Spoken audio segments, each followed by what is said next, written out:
when you realize the demand in Shanghai has actually overtaken the COMEX, people shouldn't be surprised. I mean, in terms of gold, one day last week, 7,560 gold kilo bars were delivered out.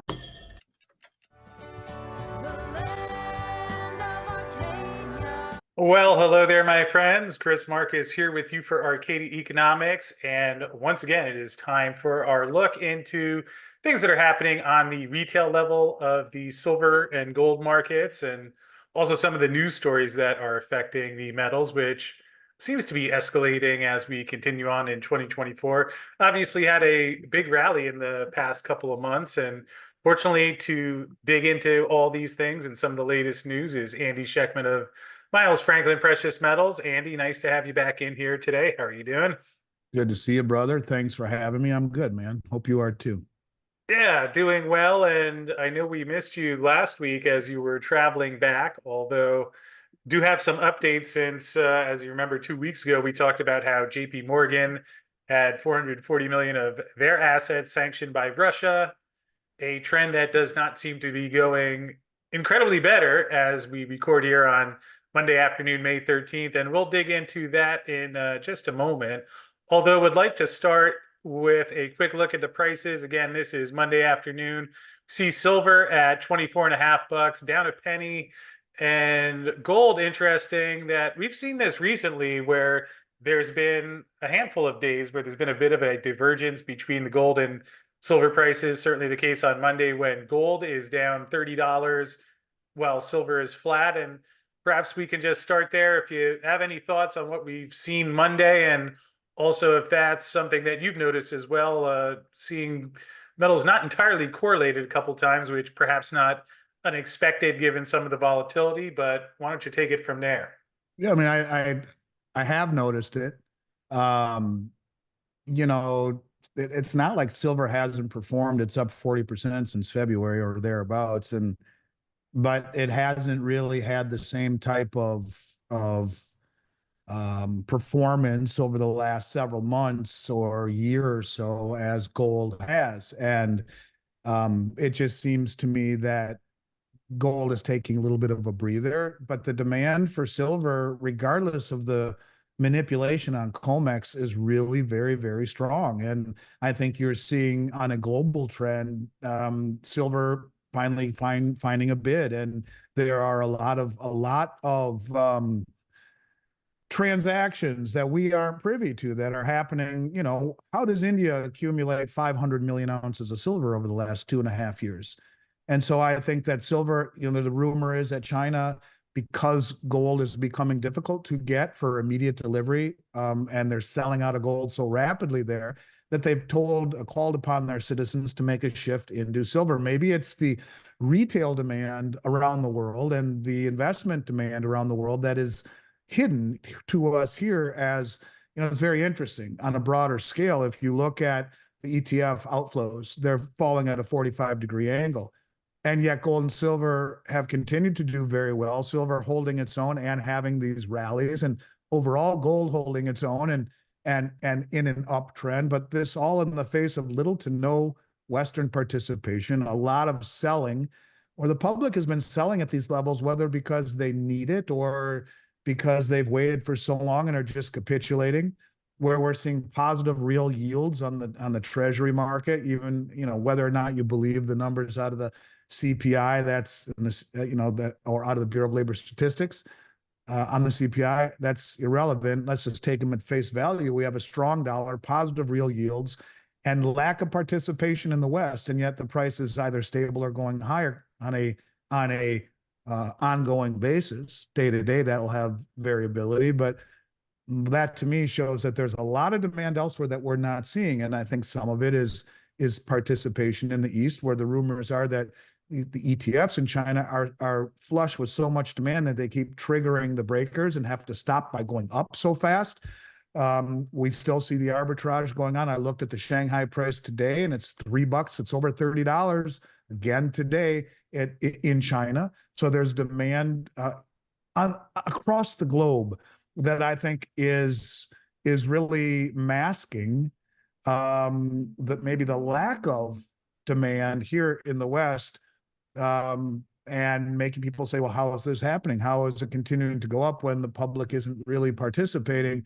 And I think it's really a very bullish signal. It's also a very, it's a signal that I think is a massive contrarian indicator that when we see the public wake up, and I don't know what it is that makes people wake up, but every day we get closer to hopefully an election, I think there's going to be something that wakes people up. I think the potential is crazy. It's really very, very strong. But yes, I have noticed that gold has been down, and usually the days that it's been down, the last few, it's down 20 or 30 or $40, and yet silver is either up or just barely down, and that's very unusual. It is decoupling, and we've seen a lot of decoupling lately. Just the price of gold and silver decoupling against the positive positive real yields, against a strong dollar, and against outflows out of the ETFs. We go back to 2013 and look at the ETF correlation. If it would go up or down, that would be what the price was doing. Not happening right now. So again, these are all actually bullish indicators if you look at them the right way, for, I think, much higher prices in the future. Yeah, and in there you mentioned the yields. I'm curious what you make of the fact that we've seen this rally again in the face of the lack of interest rate cuts. There have been times where the Fed has suggested that there could be further hikes. Jerome Powell downplayed that, saying that he did not expect that to happen. But again, this is more like the environment you would have expected if the rate cuts had actually begun. But I mean, really going back to the lows in September and October of 2022, I mean, we've seen they were still doing 75 basis point hikes at that point, despite the dot plot suggesting 3 more cuts this year. Came out just a couple of months ago, keeps getting pushed off, yet so far has not really slowed down the rally. I'm curious if you have any thoughts on it. Look, if you look right now, Chris, between the Shanghai Gold Exchange, and that's a cash and carry market, you pay, you get, you leave with your gold and silver, or the Shanghai Futures Exchange, their combined daily volume over the past 2 months has increased more than 200%, and now exceeds the average trading volume of the COMEX. And it effectively makes the Shanghai Metals Exchange the second largest and most influential market on the planet, next to the LBMA. And we've seen a tremendous amount of exchange for delivery, where contracts are bought in the West and delivered in the East. And they coincide very often with a smashing of the price, like gold today. They knock the shit out of it, then they buy contracts and they exchange for delivery. And it's interesting because we've seen a tremendous amount of volume go to Brinks Hong Kong.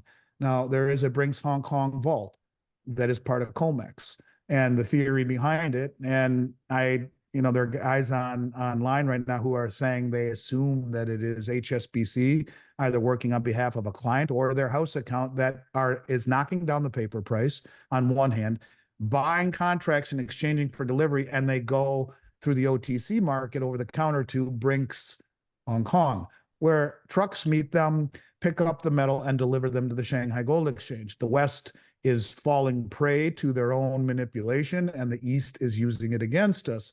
So when you realize the demand in Shanghai has actually overtaken the COMEX, people shouldn't be surprised. I mean, in terms of gold, one day last week, 7,560 gold kilo bars were delivered out. Who the hell has $571 million to spend on gold? Who's going to buy 243 million ounces and deliver them off and then have them sent to Hong Kong? Well, those bars, I guarantee you, are being taken to the Shanghai Gold Exchange, and this is how countries like Iran and Russia are sidestepping sanctions. And this is how countries like India as well, they are accumulating metal at subsidized prices by shorting the paper price and taking delivery across the globe. And you take a look at the Shanghai Metals Exchange, they're offering $3 an ounce higher for silver than they are in the West. This arbitrage, the exchange for delivery, exchange for physical, and then the demand from the public in China, in India, and in the rest of the BRICS nations is enough to, I think, keep the price up. And even against the best attempts of the West to suppress it, you can only manipulate a market for an extended period of time by pushing in the direction that it is going. And these countries that are challenging the West and their markets and the ability to deliver these products at subsidized prices, in and of themselves, even a few years ago, did not have the sophistication or the money to do it, but they do now. And this is what they're doing in a methodical way, not too fast to cut off their nose, to spite their face and shut off this constant funnel of cheap subsidized metals, but just methodical enough to drain the exchanges quietly. And that's really what I think is happening. I think that's what's putting a bid underneath the price. You have huge central bank purchasing. It just came out. Look, 2023 quarter 1 was the biggest purchase of central bank metal ever, but it just came out that quarter 1 2024 surpassed it. So the central banks are not giving up, and they're buying it in a methodical fashion, not too fast to raise red flags and alarms, not too fast to crowd them out of their own aspirations, but fast enough to drain the exchanges. We'll all wake up and say, what the hell is going on? And again, I'm here is verbatim. The shortage of physical gold for immediate delivery has led the Chinese government to begin a media campaign urging citizens to purchase silver instead of gold. Demand for physical silver has already been growing strong this year as it's used to manufacture solar panels and other photovoltaic products in India, management and asset allocation strategies. Well, if that's true, and we're seeing this drive to have the Chinese accumulate silver in lieu of gold, at least in terms of the retail demand. Look, you have 1 billion people buying silver.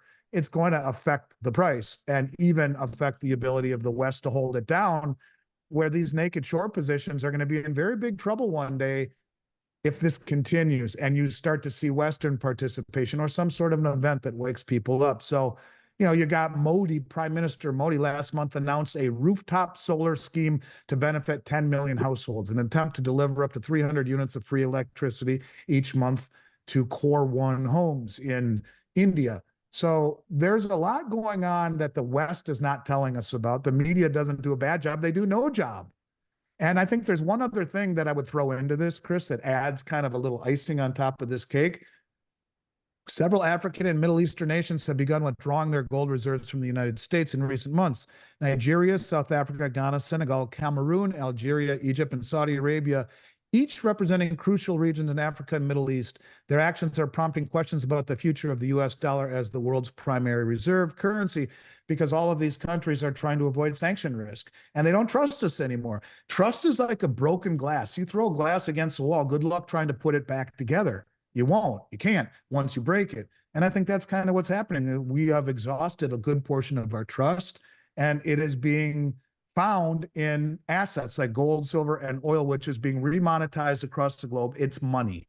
And I think it is taking the place of dollars. It is taking the place of treasuries. And that is what's giving the floor underneath it. And the confusion that the mainstream analysts, the so-called smart people, say, well, how is this happening if the ETF is falling off a cliff? How is this happening with positive real yields? And how is this happening with a strong dollar? That's exactly how it's happening. Those are all 3 kryptonite to gold and silver, and yet they continue to do well. What happens if you take that away, where they just can't do that anymore, where the illusion of a strong dollar and positive real yields are actually exposed for what they truly are? I think it's a waiting game. And part of the problem in this country is that instant gratification is not fast enough. The world that you and I grew up in, you let the compounding of time and interest work for you. You make investments and build things, whether you're building a business or your own personal savings, with time as the primary factor. Well, that's what these countries have been doing and are doing, whereas the people in the West who accumulate and analyze these markets and accumulate the commodities themselves, maybe people watching your show, are wondering, well, how is this happening? Because they're used to making money so fast that the waiting for all of this to happen is enough to make them capitulate. And I understand that. I get it. Intellectually, I do. But it's the wrong thing to do at this point. And that's why I talk about little by little by little and bang all at once. When is that bang? I don't know. But the little by little, if you look, you can see it's happening as all of these metals and all of these commodities are flowing eastward, slowly, methodically, without much fanfare. You know how hard it is to get this information? I'm reading websites in India. I'm reading websites in Russia. I'm scouring Twitter. I'm scouring Zero Hedge. I'm reading websites in the Middle East. I'm spending 4 or 5 hours a day, every day, like you do, to stay on top of this stuff. It's not easy, and the Western media ignores it all. And that's why people don't get it. And that's why the participation is what it is. And that's why it is a forgotten, ignored commodity. But that falls right into the hands of the countries who are accumulating them all, the ones that produce it, the ones that accumulate it, and the ones that understand what it really truly is in Zoltan Pozar's world, Bretton Woods 3, a system that will be explained by commodities and transparency. It's happening, and the rest of us are asleep at the switch trying to chase returns on overextended, over accumulated, oversold Nvidia stock or Bitcoin or whatever that has made a lot of people wealthy.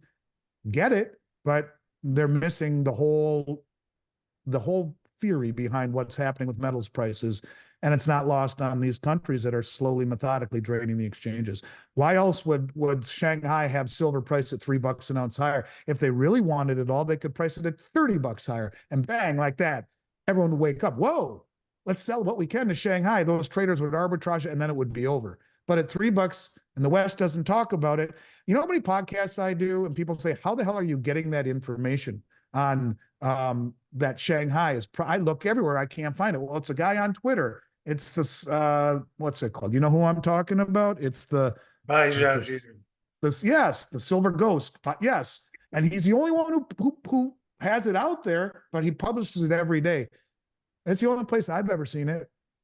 The point of it is that the information that people need to know it's not being disseminated to them. Yes, that guy right there it is every day. He's wealth of information, but I get it every day. I just did an interview with Silver Slayer, Q&A, live stream. And the guy's like, you say this every day. Where are you getting this info? Well, there it is, by Zhangzhou. And this is what I'm talking about. You got to go to a guy who's doing Twitter in Chinese to find it. Ain't easy. So that's the point, is that this is all about misinformation. This is all about the art of war, misdirection. You and I have talked about that forever. You sent me a book, The Art of War. I love you for that. But these are one of these deals where it's never been more important to try and see the forest for the trees, to look through all of the smoke and see what the big money is doing. And they're using price and rhetoric and lack of information to their advantage. And I think it won't stop. Yeah, and you mentioned in there that it's hard to know the spark of when things change, although at least one that I'm keeping my eye on is what we discussed 2 weeks ago with the increasing sanctions. And then sure enough, after Russia sanctioned JP Morgan's assets, shortly after that, the US responded and they placed sanctions on a bunch of Chinese firms, which have, according to the US Department, aided in the Russian war effort. And it's interesting because just Monday morning, then we see this one, Biden to quadruple tariffs on Chinese EVs and also planning tariffs on a whole bunch of other clean energy goods. But this was an interesting recap from John Arnold to confirm the facts. Climate change is an unprecedented risk. Mass adoptions of EVs is vital. Adoption has slowed because of lack of low price options. U.S. companies unable and unwilling to make low price EVs. China, the global leader in low price EVs, and U.S. to hit China with 100% EV tariffs. So not de-escalating as we had suggested back then, and certainly, you see it continuing on now. Interesting, especially on something that seems so important governmentally with the green movement. And I think that's not a coincidence that, again, the central bank gold buying really started in the months following the sanctions on Russia back in 2022 and also the removal from SWIFT. So we will keep an eye on that. One last thing before we wrap up here, Andy, something that I think people have heard about. For a couple of months, I've been hearing reports of, especially at the local coin shops, first, a lot of people selling silver, now seeing reports of gold selling, and comments like similar to this: prices are high and I need cash. So like you pointed out, the rally has not been driven by American retail buying over these past couple months, but curious if you've been seeing that. Obviously, you're not an in-person local coin shop, so maybe it's a little bit different in terms of what you see, but anything you could comment on some Yeah. of the selling and thoughts on that. Well, that's what I was saying with ETFs. It's the same thing. People have been selling into the rally. Absolutely. And look, times are tough. Inflation's high. Not everyone's working. Not everyone has a ton of money put away. A lot of people bought this stuff trying to get rich, which is dumb. You don't buy it for that. I've always said that. You buy it because it is wealth. And there are people that are selling and they have to, or getting old or whatever, their needs. And it has been more so than I would like to admit. But yeah, there's been a lot of selling. And that's why the premiums are the lowest I've seen in my career ever. The buyback premiums, especially. Go look at, companies like JM Bullion or Provident or Atmex. They publish their buyback prices. You'll be blown away by what you see. Blown away, blown away. And yet this is indicative of the public in the West who's asleep at the switch, completely and totally asleep at the switch. And whether it be the ETFs that have fallen off at a 45-degree angle or the people that are selling their metals, yeah, it has happened. And I don't know if it's a combination of tough times or capitulation or just, people need to sell. There's some of all of it. But it's true. It's real. And it's a contrarian indicator as far as I'm concerned, because the opposite is happening across the globe. It's a mirror image of one another. And to your point about the sanctions and the SWIFT, in the last year, the CIPS, the cross interbank payment system, Chinese CIPS, has done 35,740 transactions worth about $17 trillion. That's off of SWIFT. So the little by little by little, the chipping away at the dollar hegemony, settling all these trades on a different platform, settling these trades in local currencies, taking the excess and putting them in gold and silver and oil instead of treasuries. This is all chipping away at the settlement value and the reserve value of the dollar and the treasury market. Little by little by little, the Chinese are down to 700 plus billion in treasuries from 3 trillion. Little by little by little, they are accumulating commodities instead of opaque debt promises. And at the same time, our public is lining up to sell. It's sad, but look at take this out a little bit further, then you see exactly where this could lead. And I think it'll be unfortunate before it really, when the COMEX loses its ability to set price, and it's set by the other nations who have all the metal, and the COMEX is like the broken glass. It's lost. People have lost their trust in it, because last I looked, your buddy who you're very close with, who publishes the great numbers on registered and eligible and the rehypothecation, who I would have loved to have had a beer with when he was in town with you a couple of weeks ago. Next time for sure, please. The other day I noticed it, he's saying silver is 15, 16, 1700% rehypothecated, meaning those contracts are sold 15, 16, or 17 times over. So if there's 1700% rehypothecation and everyone who has a 5,000 ounce contract of silver stands for delivery, well, what does that mean? That means one person gets settled and the rest is cash settle. Or to do it another way, in one of his last numbers, I'll just get to it here real quick, he showed roughly 45 million ounces in registered. So take 45 million and multiply that times 17, you have 765 million ounces worth of contracts, paper, backing 45 million ounces in bars. Well, this is all creating distortions that won't end well, and the rest of the world is using it against us.